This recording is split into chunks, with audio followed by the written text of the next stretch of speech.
Betsy DeVos was the keynote speaker at the Bethune-Cookman University, which is a historically black college in Florida.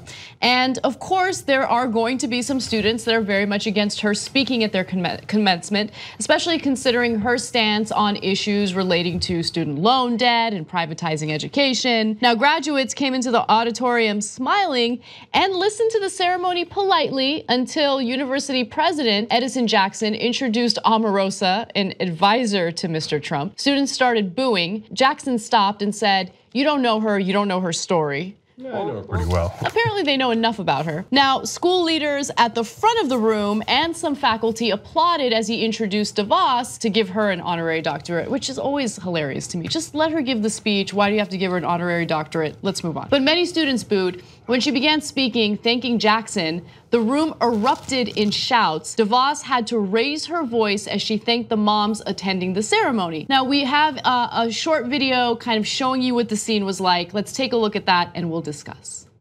Later today, I will have the honor of visiting Dr. Bethune's home and paying my respects at her gravesite. I am moved by words in her last will and testament, where Dr. Bethune described what she hoped her legacy would be.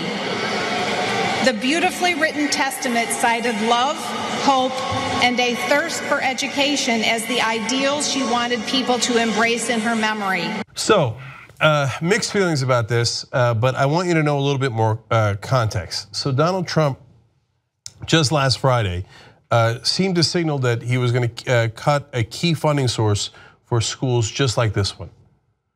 And so you can understand why people might be a little aggrieved that you're telling us that you're respecting traditionally African-American schools and they're doing this PR campaign, both Trump and DeVos are saying, oh, we're reaching out to these schools, reaching out with the back of our hand as we cut all your funding.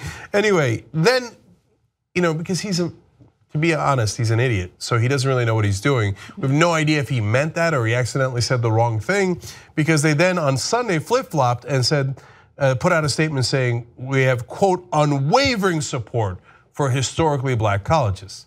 Now, do you know what his real position is? No, neither do I, and neither does he. Right? He has no idea, because he's a pathological liar. So could he cut funding for those schools anyway? Of course he could. Of course he can. Of course he can. And if we're not paying attention, of course he will. Now look, when it comes to Betsy DeVos, a lot of the negative attention that she got from the press focused on what she did in Michigan with turning public schools into charter schools. A lot of those charter schools ended up, failing significantly. And of course, a lot of people are concerned about that. But the issue with Betsy DeVos is not about what she can do to our public grade schools. It's about the impact that she has on colleges and universities. And so, look, I'm in favor of free speech, okay? Even if I disagree with what your speech is or what your political ideology is. I stood in favor of Ann Coulter giving a speech at Berkeley, but here's the thing, this is a commencement. This is not a situation where people are sharing ideas. This is a graduation ceremony. People are graduating, people are celebrating, right? So if you want to make an argument that, hey, Betsy DeVos should be able to speak and share different perspectives, that's fine on a college campus, just not during a commencement, okay? And also what she represents fundamentally destroys our, or exacerbates the problem that we have with student loans and with colleges, okay? Already, the Trump administration, with Betsy DeVos in it, of course, has done away with certain consumer protections for student loans, right? And they want to protect, the initial regulations passed under the Obama administration would protect student borrowers from these lenders and these collectors that go after them aggressively, right? Trump comes in, he's like, I'm doing away with that, okay? She is very much in favor of for-profit colleges and very much in favor of doing away with any regulation that was passed under the Obama administration to rein them in so they stop robbing American taxpayers and our students, right? She's in favor of those colleges. Let's deregulate as much as possible. She represents everything that's wrong with the system. So would I be upset to see her at my graduation ceremony giving a speech pretending like she cares about the founder of my college, pretending like she's gonna go visit, the grave of the founder of this university? Yeah, I'd be upset. She has no business being there and acting as if she wants to represent the best interests of those students. She does not want to represent them, and I'm glad that the students are exercising their free speech in booing her when she's standing there and straight out lying to them. Yeah, I'd be surprised if she didn't think like, what? I came here to talk to these folks. I'm just trying to reach out.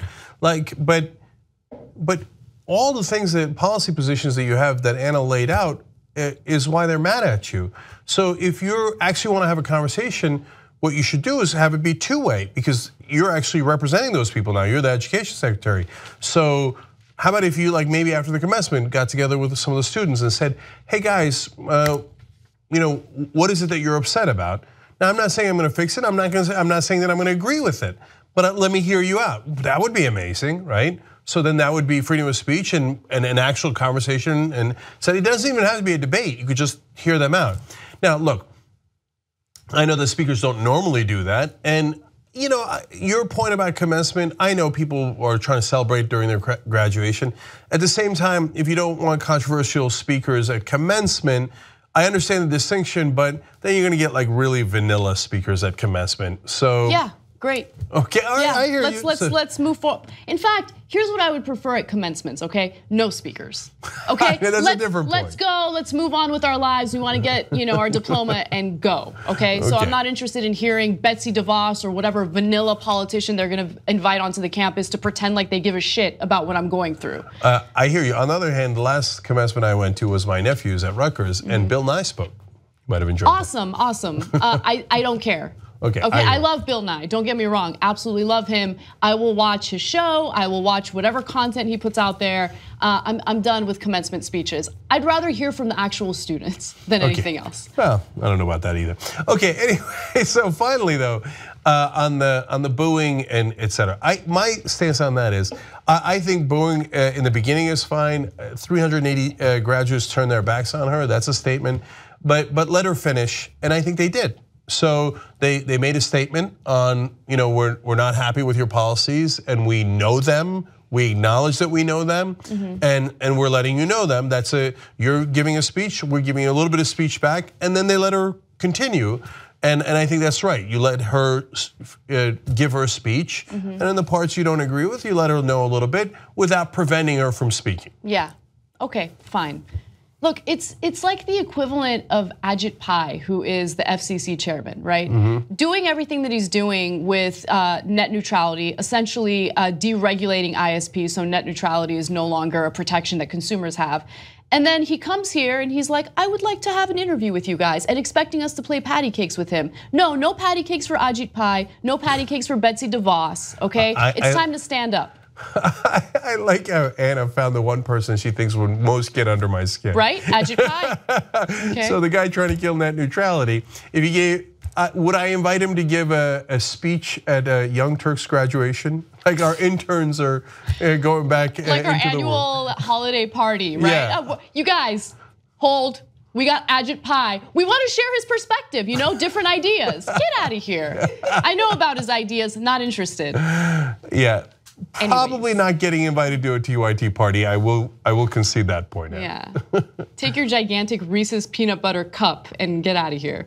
It's got like a mug that has Reese's on it. Oh, really? What a random fact to know about Ajit Pai. I didn't even know about it. Man, you really know the life of Pai. Because he wants to pretend like he's cool. So he takes all these like ridiculous Twitter pictures with a gigantic mug that has the Reese's logo on it. That doesn't make you cool, dude. You know what makes you cool? Standing up for the people. Young Turks membership creates independent media. Believe me. No ads. Believe me. All the shows. Believe me. On demand. Believe me. Support independent media. Believe me. It's awesome, tremendous. You'll love it. Believe me. And by the end, you'll be thinking, I'm like a smart person.